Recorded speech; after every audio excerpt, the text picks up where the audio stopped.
Plot. For as long as I've been an anime fan, the standard of a series' plot has always held major relevance in any discourse about its quality. From the world building of One Piece to the engineering of Darling in the Franxx and religious lore of High School DxD, all-time classics have always been built on a strong foundation. The kind I'd like to rest my head on at night. Unfortunately though, the importance of plot seems to have waned over the years, with series like Demon Slayer that hang their hats on Sakuga now taking center stage. Thank you to the patrons Bolivar Sanchez and Lucas HF for helping make this video possible. Today we discuss why anime isn't good anymore.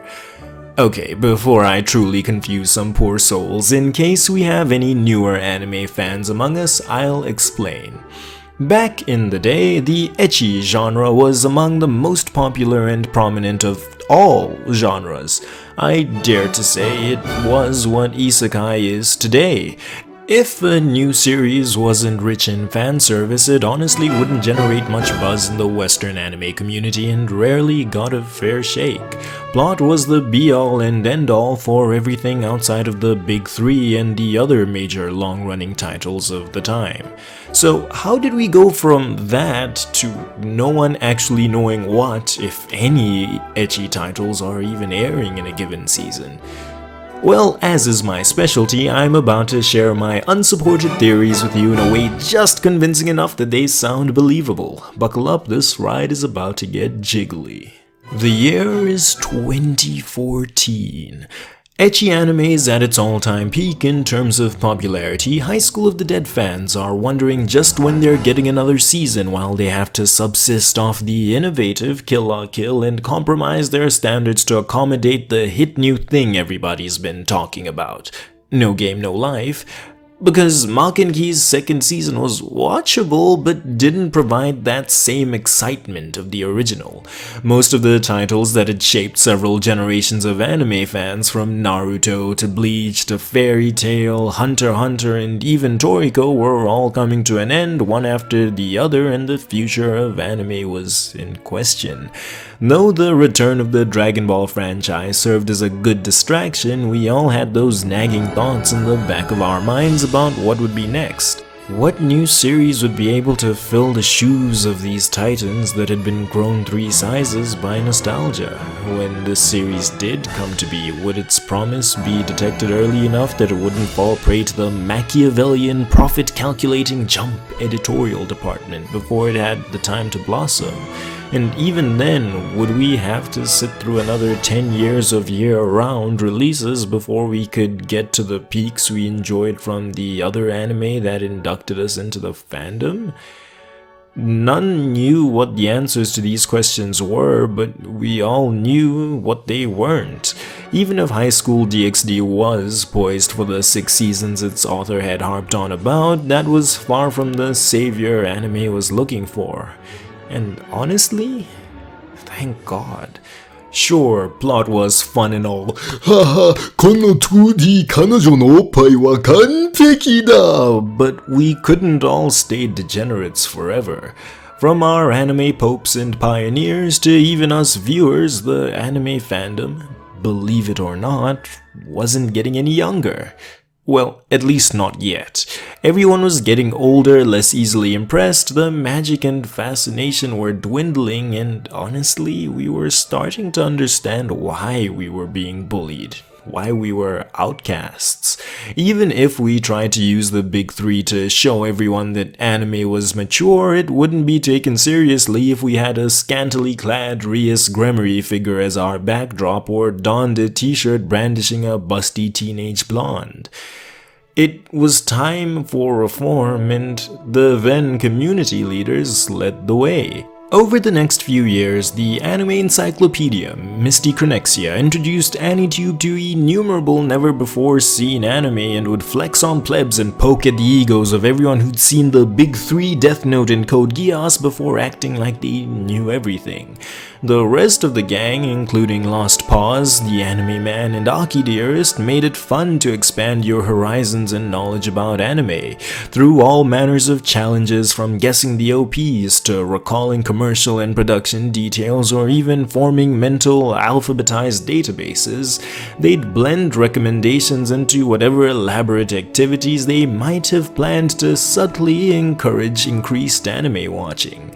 Creators like Mother's Basement even challenged the correlation between the popularity of an anime and its actual quality.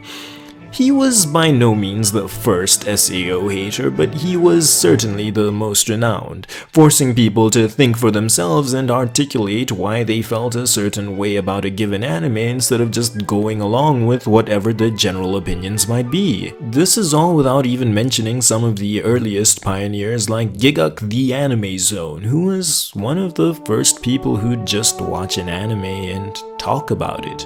He brought that book club energy the closeted anime fans of the time would never have had the chance to experience, and when sharing stories about anime that touched you personally, anime you felt some emotional resonance with, that was never going to be Ecchi Tosen.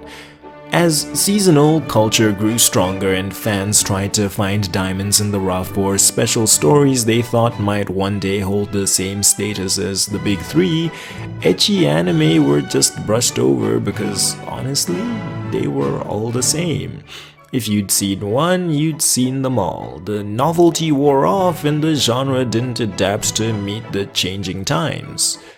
Well, outside of a few unique cases. Since 2014, no truly notable titles came to be without changing the game in some way. Food Wars was your typical battle shonen using its raunchy scenes as parental advisory power scaling. Keijo invented a new sport the likes of which was too inconceivably ridiculous for you to avert your eyes from or resist engaging in discussion about. Interspecies Reviewers was recent enough that most of you likely remember the drama about it being dropped by Funimation for failure to meet its standards after a certain scene had it tightroping the boundary between anime and hentai, and Goblin Slayer and Redo of a Healer probably deserved their R ratings more for their heinous horrors than Bazonga Blessed Babes. So, answering the question, what really did happen to ecchi anime? The facts and numbers say it fell off, the eye test says it got replaced by isekai, which honestly is where most of the survivors have ended up, and I say there were too many outside factors that prevented its sustained success. I mean, even beyond everything I've said thus far, I didn't even talk about how society's views on adult entertainment have changed over time, as we see people now being completely open about all things related to their sexuality, nightlife, and preferred pastimes. The ecchi anime, which served previously as a technically less deplorable way to get off, just lost its place in this day and age. Now, I tried my hardest to stay Disney, but this was really a try not to get demonetized or age-restricted challenge, so I'd appreciate if you'd reward my bravery by hitting the sub button so the next video isn't about how I fell off. After some of my recent videos, I've come to realize that if I don't ask out loud, it probably won't happen, so please do the things, you beautiful people who've sat all the way through. This video was half a joke, but my friends voted unanimously on it coming next to torture me, so we're all suffering together. Let me know if you agree with my unfounded claims down below, and tell me what your favorite ecchi anime was. Mine was the 2006 Torabu/Toraburu, however you want to say it. Lala was my first waifu, and Kotegawa is the only tsundere I've ever rooted for, so it held a warm place in my heart. Until next time guys, this has been Kenchan reliving the dark past of anime.